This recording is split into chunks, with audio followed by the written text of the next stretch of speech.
افغانستان د کرکټ د 19 کلونو په نړیوال جام کې نن جمعه جنوري 24مه غرمه شاوخوا 12 بجې له کاناډا سره لوبه لري.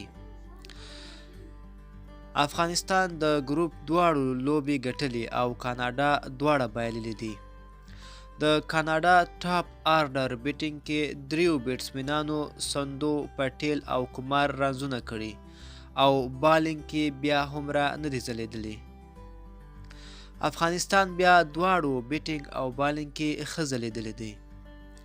که افغانستان دا لوبه وګټي ګروپ کې به اول شي، اوس هم اول دی او چې اول شي کوارټر فاینل کې به د مخالف ګروپ له نسبتا کمزوري ټیم سره مخامخ کیږي او هغه لوبې به یې پر تلویزیون هم خپریږي. له کاناډا سره لوبه پر تلویزیون نشته.